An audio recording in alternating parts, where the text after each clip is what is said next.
Dear learners and listeners, welcome to this session. I am Dr. G. Uma, working as an assistant professor in the School of Gender and Development Studies, Indira Gandhi National Open University, New Delhi. Today we are going to see the concepts related to the gender and development approach. Welcome to this session. I am happy to explain the various concepts related to gender and development approach. I have already explained the gender and development approach in my previous lecture. Hope you have gone through the gender and development approach. Today also I will talk about a little bit about the gender and development approach, women in development approach. Along with that, there are various concepts related to the gender and development approach. Let us see the concepts one by one. Actually, I have prepared this lecture based on these learning outcomes. After listening this lecture, you would be able to know the various concepts related to gender and development approach or theory, explain the differences among related basic concepts. These are the two things. After listening this lecture carefully, certainly all of you could able to explain or even able to understand the various concepts related to gender and development approach. These concepts not only related to gender and development approach, this concepts is related to women's studies, women's and gender studies, and if you are pursuing or if you are interested in development studies also, you must be reading the concepts what I am teaching today. So learners and listeners from social science background, development studies background, women's studies background, gender and development studies background, and every learners who are interested in public policy. So all of these concepts will be useful for all of you. Let us start this learning the concepts one by one. First, I will explain what is power. You all must be hearing that word power. Usually we used to say that someone is powerful, this and this particular individual is powerful. All we casually use the term power or powerful in our day to day conversation. In academically, we must know what do you mean the term power. Power can be defined as the degree of control exercised by certain people or institutions or organizations over material, human, intellectual and financial resources. So the control of these resources becomes the sources of power. Like if someone is controlled somebody's financial resource, whoever controlled that gave them the sources of power. It is dynamic in nature, it keeps changing. It is a dynamic and relational and exercised in the social, economic and political relation between individuals and groups. Next, hope you understood the concept power. The second concept I would like to explain to you all is the subordination. Like a power, all of you must be listening the word subordination. According to Webster Dictionary, subordination means one who stands in order or rank below the other. Like if one stands in order, one stands below the another person, that is the distinguished from a principal. And subordination means inferior in order, nature, dignity, power, importance, or like this only. And subordination also means to place in a lower order or class, to make or considered as of less value or importance, as to subordinate one creature to other, to make subject, to subject or subdue, as to subordinate the passions to reason. And subordination means also placed in a lower order, class or rank, holding a lower or inferior position. See, why are we learning subordination? When we talk about the power, automatically women were controlled by male member in the society. Basically patriarchy operates in a way that they try to control the women and they make the women act and do certain activities according to the whims and fancies of the male members in the society. Like a power, subordination also, women's subordinations refers to, like for example, if the women are treated as lower than the male members in the society, immediately the society give justification that this is because of social norms, culture and customs, that is. So, women's subordination refers to social norms, culture and customs which maintain men as a primary, superior and paramount, and women are secondary and subordinate to men. This excludes and restricts women entering into public domain, and it restricts the women to taking decisions on their own, occupying a position and so on. Women's Conference in Beijing has said that there is no nation under heaven where women are not subordinated. Thus, women's subordination is a global phenomena which is considered as the result of the manifestation of the patriarchy. Discrimination. For example, like a subordination, like a power, the term discrimination refers to differential treatment taken against a person or a group because they belong to certain class, caste, gender, which is considered as lower in the society. Discrimination is the differential behavior towards another group. It involves excluding or restricting members of one group from accessing opportunities that are available to another groups.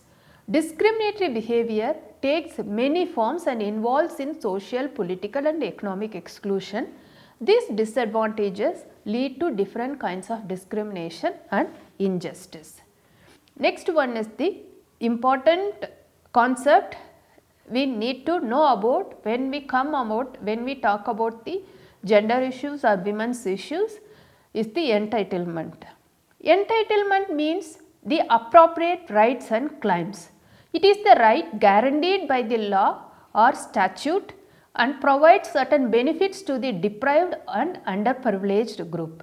In the context of gender, women do not have access and control over tangible and intangible resources. Like in the yesterday's lecture, I was mentioning about the controlling the land resources by the female members in the society. If you take the data among women members in the society, the women members owns less than 10% of the land resources when we compare to the male members in the society. So, in the context of gender, women they do not have an access and control over tangible and intangible resources. Even some of the women, even if they have an access, for example, some women they can have an access to common property resources, like they can access to water resources, or they can access to places, common places in the village or in the city. Even in a city, when you talk about in the context of the cities and towns, there is a park.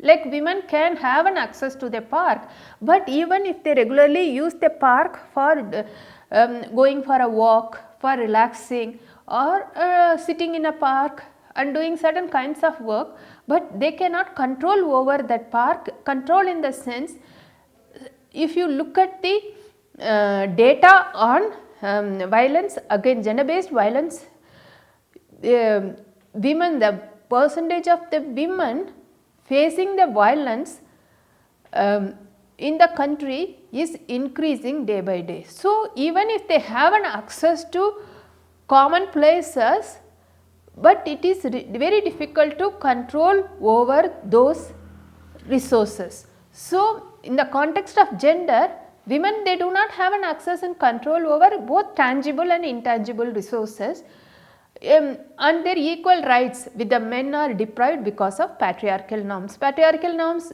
regularly dictates that the women they are supposed to behave, act in a certain way, and whatever the society dictates, the women expects to behave in a certain way. So, the patriarchal norms makes the women to behave in a certain way, and the patriarchal norms never allows the women to have an access and control over both tangible and intangible resources. So, entitlement means the appropriate rights and claims.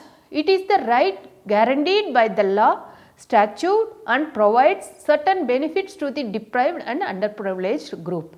So, the low status of women is thus an effect of the entitlement failure. Family and other social institutions confines the capacity of women, restricts their independent activity and making them to consider the needs of the others above their own. Therefore, to seek gender justice, entitlement is the primary requirement. Let us see what is needs and rights. Needs from 1970 onwards, basically needs, we need to understand the needs and rights. Once you understand the needs and rights, then it is easy for us to understand the certain concepts like gender planning, gender mainstreaming, gender budgeting, gender auditing. Needs also we can talk about the what is practical gender needs, what is strategic gender needs. For example, the human being, either they born as a male or female or over a period of time maybe other genders also. Okay. Now we are talking about the patriarchal norms. The patriarchal norms dictates the each gender in the society in a certain way. So, the women, due to the existing patriarchal norms, the women expect to do certain activities and male members also, the society expects male members to certain activities. So, based on their activities, their roles, their rights in the society, their needs also differs. So, needs from 1970 onwards, low status and condition of women was brought into focus. So, to improve their status and conditions, first we need to identify their needs.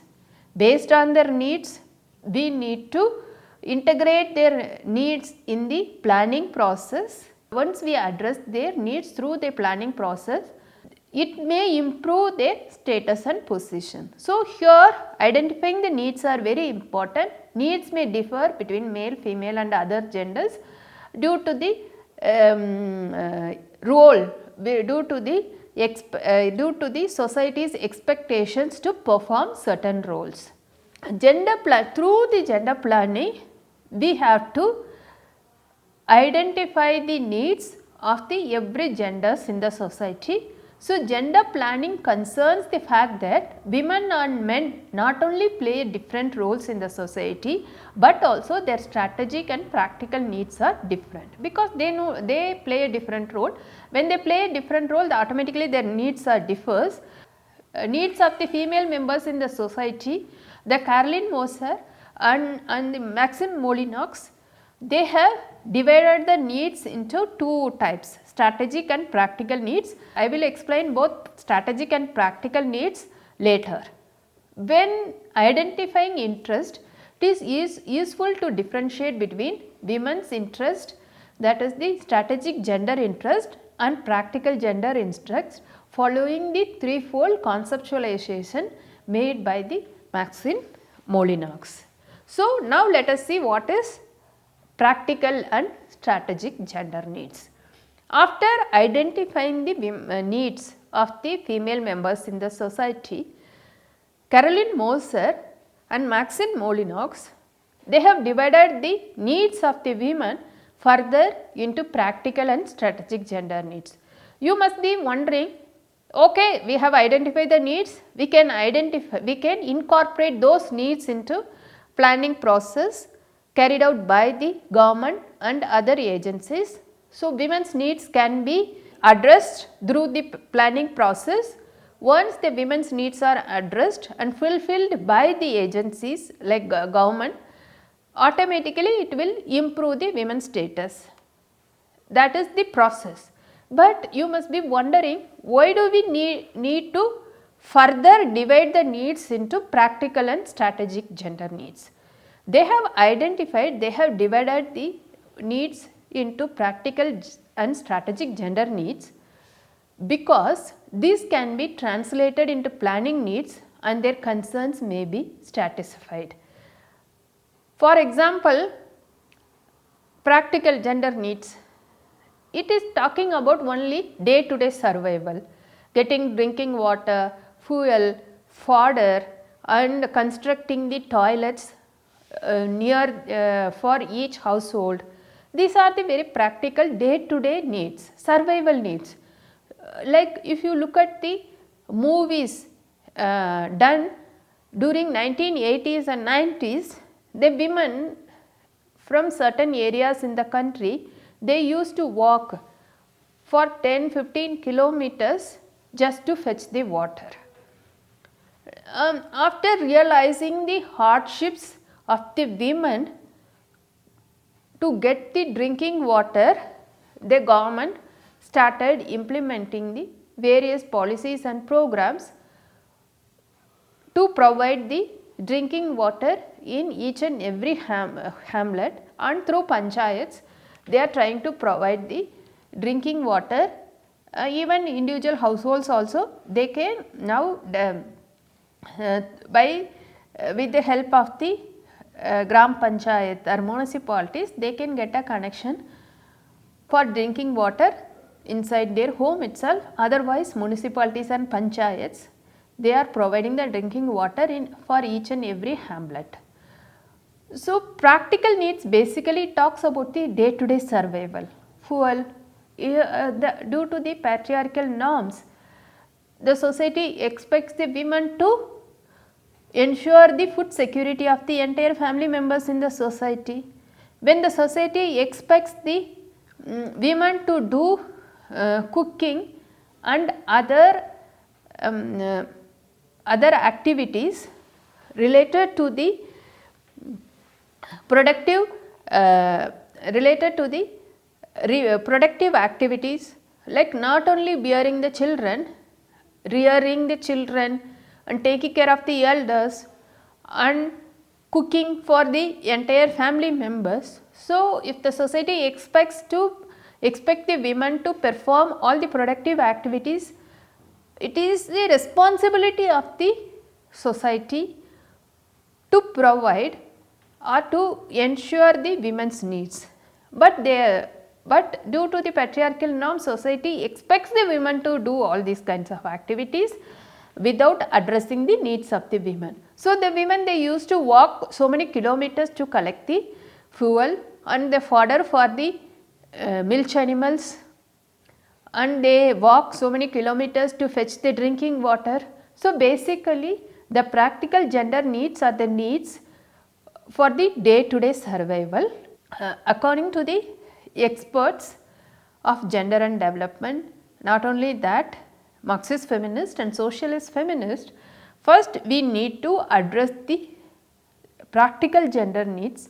Once we address the practical gender needs, automatically we can able to address the strategic gender needs. When we talk about the strategic gender needs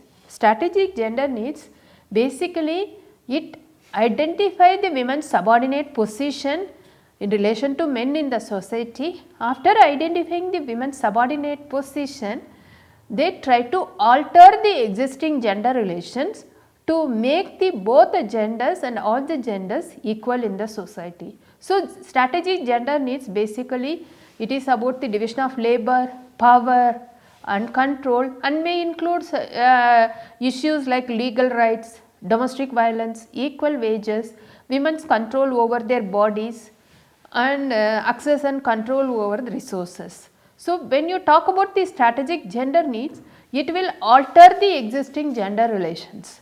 So, according to the experts and feminists, first we need to address the practical gender needs of the women. Once we could able to fulfill the practical gender needs of the women, then it is easy to fulfill the strategic gender needs. So, meeting the strategic gender needs helps women to achieve greater equality.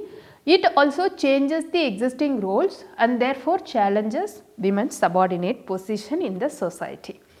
Again further I will talk about the practical gender needs. Practical gender needs are the needs that women identify in their socially accepted roles in the society. So, practical gender needs do not challenge the gender division of labor, what I am talking about through the strategic gender needs. PGN do not challenge the gender division of labor or women's subordinate position in the society, although it raises the women's subordinate position. PGN are the response to immediate perceived necessity identified within a specific context. For example, in some areas the women need water, fuel, some area the women only need the fuel, some area the women expect the government and other agencies to electrify the entire village, and some area they need only toilet facilities close to their home. So, if they do not have a toilet facilities, the women also the early morning or after the dawn they walk enough so many kilometers to just to for the nature calling. So, if they walk or if they identify the very isolated place, there is a so many threat also. One is the gender based violence, second one they if they go for deep into the very specific places for nature calling, sometimes the animals or insects they may bite by the insects. So, it is directly threat to the life of the women. So, it is a practical gender needs are the needs for day to day survival. These needs differ from place to place, country to country. So, in some countries they need a local transportation to go to the work, because they may most of the women, I have in one lecture I explained about how the women they in some places they need the public transportation for going to their work. So, these needs, practical gender needs differ from place to place, but with regard to strategic gender needs, strategic gender needs basically it alters the existing gender relations. When it alters the existing gender relations, certainly it is difficult for the women. It is altered gender relations mean there will so much of once it alters the existing gender relations or power relations, it treats everyone equal in the society. So, before we address the strategic gender relations, the feminist feels that first we need to address the practical gender needs, then it is easy for us to address the strategic gender needs. Next important concept or term we must understand is the rights. The term women's rights refer to freedoms and entitlements of women and girls of all ages. These rights may or may not be institutionalized, ignored or suppressed by law, local custom and behavior in a particular society. These liberties are grouped together and differentiated from broader notions of human rights because they often differ from the freedoms inherently. The another important concept is WID. I have already explained about the WID and GAD in my previous lecture. Still, I would like to talk about these concepts as part of this lecture. WID approach aims to integrate women into existing development process by targeting them or often in women specific activities. Women are usually passive recipients in WID projects, which often emphasize making women more efficient producers and increasing their income. Although many WID projects have improved health, income and resources in a short term, because they did not transform unequal relationship, a significant number were not sustainable. So, WID approach basically thinks that women have enough time and space. By involving themselves in economic activities, their income will improve. After improving their income, automatically their status and positions will improve. But WID approach was failed because even though in certain areas the WID project improved their health and income and resources in a short term, but it didn't alter the existing gender relations. A common shortcoming of WID project is that they do not consider women's multiple roles and they miscalculate the elasticity of women's time and labor. And another is that such projects tend to by blind to men's role and responsibilities in women's disempowerment. The biggest difference between WID and GAD is that which projects traditionally were not grounded in a comprehensive gender analysis. GAD approach is gender analysis driven. There is definitely a need for women specific and men specific interventions at times. These complement gender initiatives. Research shows that the success of both sex specific and gender activities is directly linked with the depth of the gender analysis that informs them. Gender mainstreaming. Gender mainstreaming is the public policy concept of assessing the different implications for men and women of any planned policy action, including legislation and programs in all areas and all levels. The concept of gender mainstreaming was first proposed at the 1985 Third World Conference of Women in Nairobi. The idea has been developed in the United Nations Development Community. The idea was formally featured in 1995 at the 4th World Conference on Women in Beijing. Here I would like to give the definitions of gender mainstreaming. Gender mainstreaming is nothing but to mainstream women's activities at all levels in all areas. For example, if you take any institutions, even schools, colleges, if you are studying in a colleges or if you are working in a certain places, in the every places you mainstream the gender issues. Like if you are studying in a school, whether they are treating male children and female children equally.